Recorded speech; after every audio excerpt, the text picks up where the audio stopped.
saw a new heaven and a new earth. For the first heaven and first earth had passed away, and the sea was no more.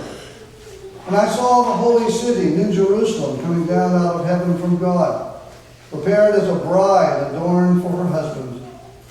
I heard a loud voice from the throne saying, Behold, the dwelling place of God is with man, and he will dwell with them, and they will be his people. And God himself will be with them as their God. He will wipe away every tear from their eyes, and death shall be no more. Neither shall there be mourning, nor crying, nor pain any more, for the former things have passed away. He who was seated on the throne said, Behold, I am making all things new. He also said, Write this down, for these words are trustworthy and true. And he said, It is done. I am the Alpha and the Omega, the beginning and the end. To the thirsty I will give from the springs of the water of life without payment. The one who conquers will have this heritage, and I will be his God, and he will be my son. I'll stop the reading just there. Let me pray. Father in heaven, be gracious to us now as we turn our attention to the preaching of the word. Lord, like the words of my sinful lips and the meditations of all our hearts be pleasing and acceptable to you. For you, O Lord God, are our strength and redeemer.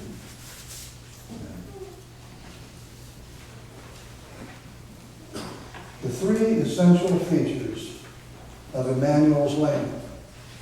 Okay? Of eternity.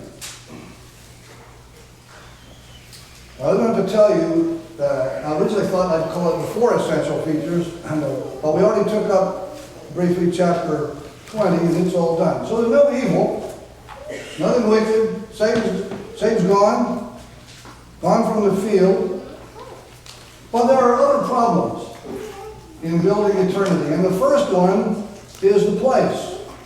Just to give you, I'll give you the three heads alliteratively. Right? That's the way you start with the same letter. Some people like this. It helps to remember. The place is transformed, the presence is established, and the problem is removed. Place, presence, problem. The place is transformed. Sometimes this is called paradise restored. Right? It's beautiful. It's like a bride. It's not a bride. Okay? You pick up the bride-bridegroom imagery, you'll get all confounded, because ordinarily the bride is the church and the bridegroom's Christ. It's a different picture. It's just an ideograph. This new place is like a bride presented to a bridegroom. What is the picture? What's the point? This thing which Jesus is bringing to us is beautiful, fabulous. You know, the Garden of Eden was a pretty place, was it not? When they built the first tabernacle, what was the inside like? It was a garden. The whole inside was pomegranates and grapes and vines and very colorful tapestries. And roll them up and cart it away and do it again. God is into beautiful things. I'm a flower gardener. I don't know what I'm doing, but I love flowers. You can take one daylily, very similar to the illustration in Scripture. Solomon in all of his glory was nothing to be compared to one desert lily. I have daylilies like that. They last one day. They close back up and they're withered entirely by sunset. But during the day, the symmetry, the color, the glory of them is astonishing. And I can sit and stare at one for a long time and wonder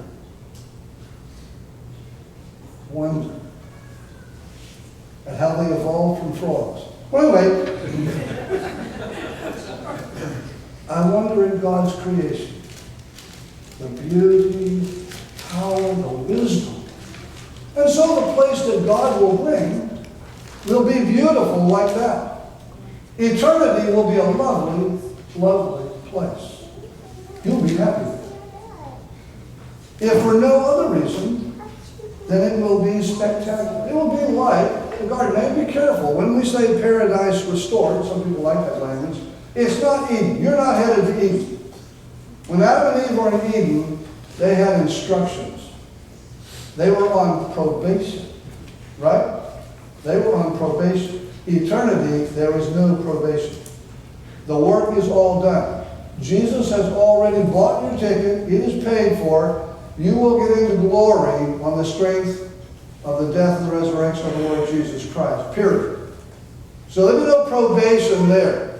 So it is more than in paradise restored. I'm not saying it won't look beautiful, and be symmetrical and all those things, but it won't be back to Eden. We're not going backwards, we're going forwards. Right? But it will have that kind of beauty. We still see it. I mean, the world is in ruin, some. We've contributed to it. The ground is cursed, so there's that. And this is the lifting of the curse upon the ground. It will be a great place. The second thing, making it more great, making it greater, is the presence of our patron, God. You know, this passage quotes from Genesis chapter 17. I had planned to read it, but I didn't want to. I was already perplexed about you still standing when I looked up, so after prayer. So I'll just read you a verse or two. In Genesis chapter 17, God has chosen Abram to be his ambassador in the world, but he extends the business in chapter 17 to his seed. Now, that might have been understood by Abraham as blood seed for a while. It looked that way, but, that's not right. The entire chapter of Romans 4 is given to us to establish that it wasn't Abraham's seed in blood that made his family. It was his seed in faith. It's not the blood of Abraham, it's the faith of Abraham. Abraham had 2 sons. One was an abomination. One had faith. He had 2 grandsons. You want to keep it going like Romans 9, right? But the promise made to Abraham was not just for Abraham. I'll just jump into the middle and just show you. This is Genesis chapter 17, really the first number of verses. Abraham, he was 99 years old. God likes to do things impossible. I'm God Almighty. Walk before me and be blameless, that I may make a covenant between me and you, and may multiply you greatly. Abraham fell on his face, worshiped, you see. And God said to him, behold, my covenant is with you, and you shall be the father of a multitude of nations. No longer shall your name be called Abram. Your name shall be called Abraham. That means Ab is father, and the Ham is man. He's the father of men. For I have made you the father of a multitude of nations. I will make you exceedingly fruitful, and I will make you into nations, and kings shall come from you. Here's the key. And I will establish my covenant between me and you and your offspring after you throughout their generations for an everlasting covenant to be God to you and your offspring after you. That is the heart of the covenant of grace. I will be their God, and they will be my people. It's in Jeremiah 5 times, it's in Hosea. It's all over the pages of the Bible. Leviticus 26 has that same statement. The only difference in Leviticus 26 is you get to be those people if you obey. And when the Apostle Paul quotes Leviticus 26:12 and 2 Corinthians 6, it's obvious that the obedience of our patron, the Lord Jesus Christ, establishes us in the covenant. Not our obedience, it's his obedience. His finished obedience. But you see, eternity, besides being a beautiful place, has the thing that the covenant always promised in seed or in blood. But in glory, he will be there. I will be with them. 3 times in this text. Be sure we don't miss it. You see, he will be with man. He will dwell with them. God himself will be with them. 3 times. Now, the Hebrew language likes repetition to try to catch the key things. We saw that in Sunday school this morning. He'll be with us. That's why it's called Emmanuel's land. Emmanuel, Em, with us, God. Emmanuel, with us, God. The point, you see, is this second essential feature of glory is we will be with the Lord. Okay? Now, some people, when they talk about glory, talk about being with grandma, grandpa, or a son, or a lost wife. There's nothing wrong with that. I wouldn't say a word against it. One of my hopes, I had a great theologian once, very famous man. Write me a note when my first wife died. It's a long, long time ago now. But I remember the note. You think you get a letter from a theologian that's going to be filled with all kinds of great theological things. What did he say? Meredith Klein, great Old Testament scholar. And we had gone to church together. I studied under him. It'll be a blessed day, won't it? When you're with her again. That's what he said. It is true that we long to be with the people we have loved, who have loved the Lord with us. There's nothing in the world wrong with it. But at the center of glory, we won't be talking about the Lord Jesus. We'll be talking with the Lord Jesus. He will be ever present with the company of the saints. We will be singing and be praising. And we'll probably be serving. Jesus once said to anyone who's faithful in a few things here, I'm going to give them more things there. The difference is you'll want to do everything there. You'll be looking for things to put your hand to. It'll be a swell place serving the Lord Jesus. Well, I don't have to, you can do some fishing for yourself in a concordance and find the many places God calls his people my people, or where we're called those of God, something like that. And then this particular phrase here, which is repeated twice here, and that it's just all do. It has always been the hope. What did Jesus say? Even about these hard days that we trudge through, I'll be with you always, even to the end of the age. It's a spiritual presence. It's the Spirit who's carrying us along. I know. It's not a physical presence you see, taste, touch, that's going to be better. It's like a cake in a mixing bowl now. One day it'll be a full-scale cake, ice, the whole business ready to go. Different. Finished product. Consummated is what they call it. It'll be that. So we have a taste in these days marching through what he calls that place that passed away. That's this. That place that passed away. We're not home. We're going home. Well, the third feature of eternity is a beautiful place, glorious, perfect place, with the Savior at its heart and its center. But then we'll be there. We'll be there. Is that a problem? I think it is. Something must be done. I love you people. Some of you I know pretty well. I'd be glad to be somewhere with you, but I was thinking of a little better crowd. And what is it, he says? God will be with us, and then we have verse 4. He will wipe away every tear from their eyes. No more death. If there's no death, what is missing in heaven? In glory, what is missing? Who is death's twin brother? Never apart are they. Sin.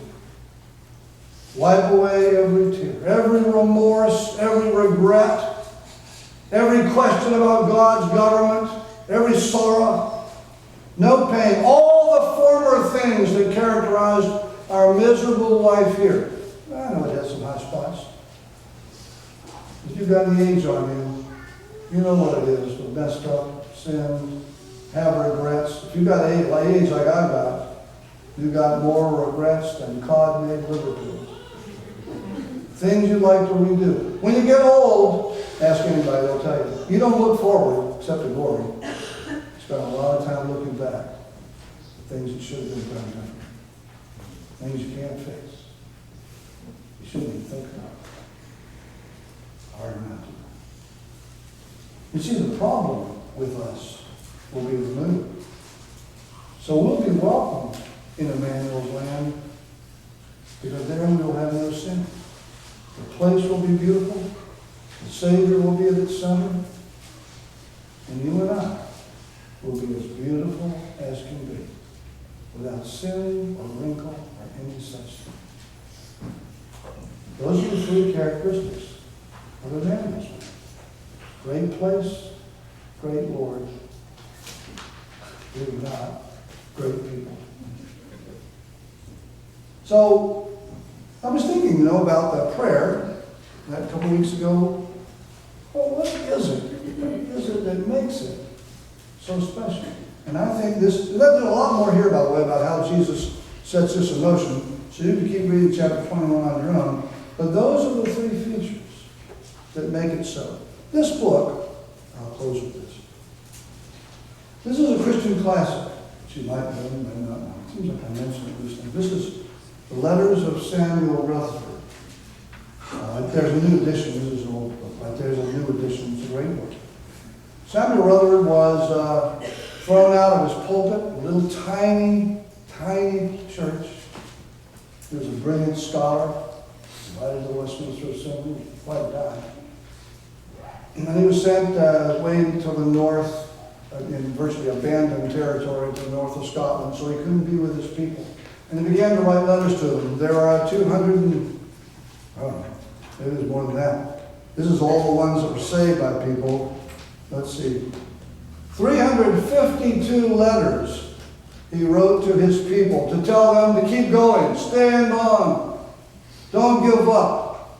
Even though his pastorate was abandoned, he was thrown out of the pastorate because he wouldn't agree to the king's demands about what he said, how he dressed, some really silly things which you wouldn't have thought would have mattered, but they mattered to Rutherford because he didn't think anybody should really tell him anything about what he did in the pulpit except the Lord Jesus Christ. So he gave up that pulpit and sent away. Man like that thinks about eternity. This is just the introduction to one of the letters. This is the sort of thing. Every letter is amazing. This was written to a lady Cardenas. You read him and you read more of his letters. This is a family. He was really worried about her husband. He was a man of the land, a land baron. He loved to hunt, fish. He loved his fabulous home and the heritage of his people. She was a really, really serious, humble Christian. My dearly beloved and longed for in the Lord, grace, mercy, and peace be to you. I long to hear how your soul prospers, how the kingdom of Christ is thriving in you. I exhort you, I beseech you, in the bowels of Christ, an expression that means in the heart of the Savior, with the heart of the Savior. Faint not, weary not. There is a great necessity of heaven.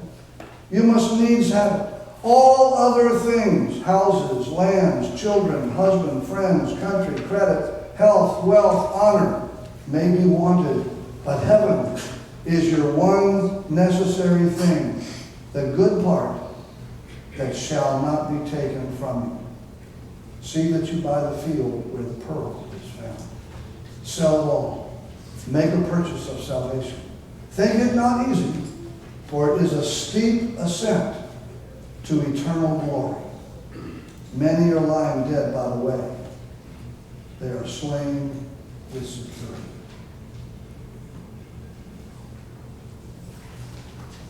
By the way, that was written by a real pastor. Beautiful, beautiful letter. I'm going to invite the elders to come forward, and you can come to the table. Oh, wait a minute, there's a hymn first? Oh, there is. Sorry. Well, interestingly enough, good thing I didn't skip it. 471, you should know. If you don't, shame on you. The melody is written just for this hymn. Ann Cousins, a poet from the 19th century, 200 years after Rutherford, wrote a lot of poems from his letter.